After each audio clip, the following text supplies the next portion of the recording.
Vamos falar um pouquinho de programação de computadores, mas com um olhar voltado para os primeiros passos, o que precisa ser compreendido no início para que a gente consiga ser um bom programador de computador. Primeira questão: um computador é uma máquina. Sendo uma máquina, ela não é dotada de um raciocínio tão complexo quanto o ser humano. Então, programar um computador significa sempre dar instruções bastante precisas e bastante detalhadas para que esta máquina consiga fazer aquilo que se espera dela.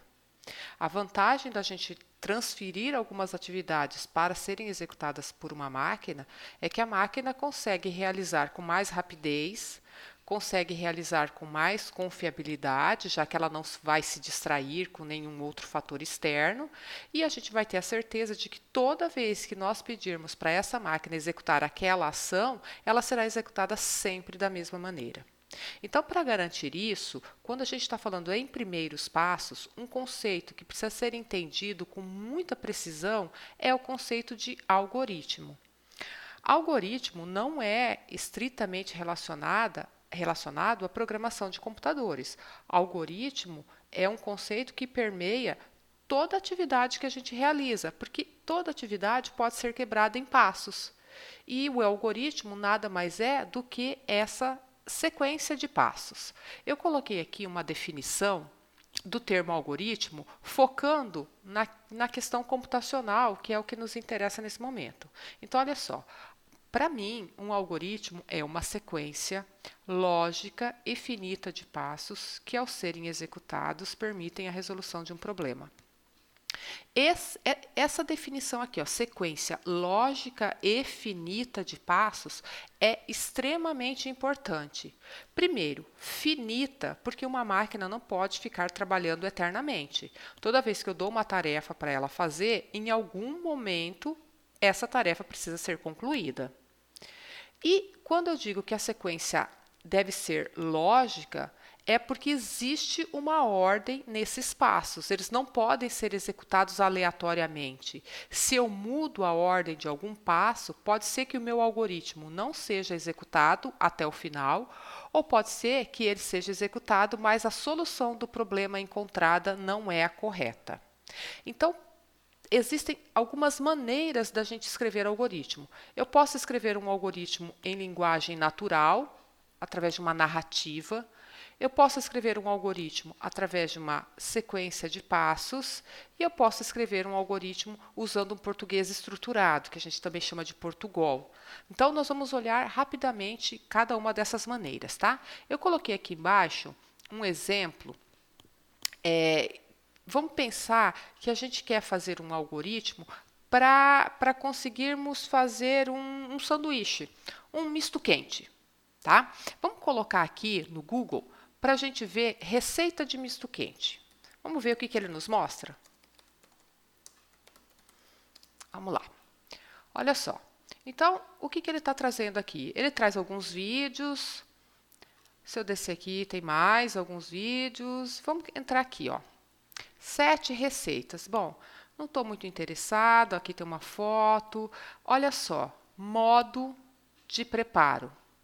É possível a gente ver uma sequência de passos que foram relacionados para que ao final a gente consiga ter esse nosso misto quente feito. Então, primeiro, passe a manteiga em um dos lados do pão.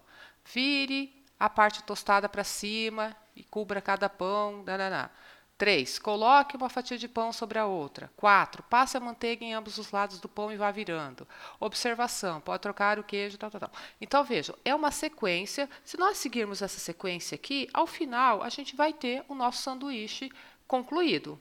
Né? Agora, imagine, por exemplo, que eu quisesse inverter a ordem. Eu coloco esse passo 3 como sendo o primeiro. E será que isso vai dar certo? Será que o meu misto quente vai ficar correto? Quando a gente fala uma sequência lógica de passos, é justamente nessa ordem que nós estamos preocupados.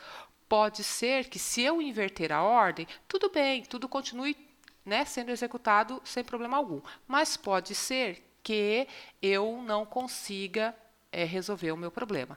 Então, isso aqui, ó, essa forma de escrever uma receita culinária é um algoritmo, né? E a gente constantemente se vê nessa situação, a gente se depara com este exemplo, né? Uma outra maneira da gente escrever um algoritmo é através de uma linguagem narrativa. Por exemplo, eu poderia escrever aqui, ó, o meu mesmo algoritmo para a criação de um misto quente.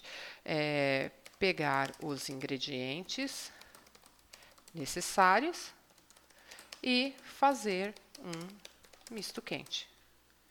Bom, isso aqui, veja só, deixa eu rodar aqui um pouquinho mais, ó.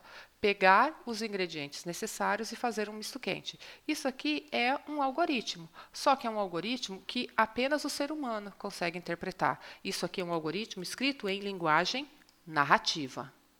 Este algoritmo que nós vimos aqui já é um algoritmo um pouquinho mais refinado, ele só é entendido ainda pelo ser humano, mas ele já conseguiu expressar a minha ação em passos.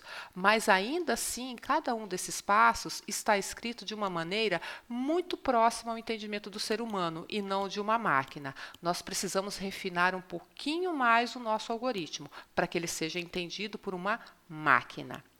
Mas o importante é que a gente entenda isso, né? O nosso algoritmo, ele é uma sequência finita e lógica de passos. Ao serem executados, permitem a resolução de um problema. Entendendo isso, a gente vai entender que muitas vezes uma ação que para nós é muito clara não poderá ser executada por uma máquina, porque ela carrega muitas ambiguidades, ela pode carregar algumas incertezas, então nós temos que tomar este cuidado. Talvez isto seja a grande dificuldade na programação de computadores. Mas a gente vai se adaptando e nós vamos agora, mais para frente, ver como fazer um algoritmo através de português estruturado, que aí vai facilitar bastante a interpretação de uma máquina.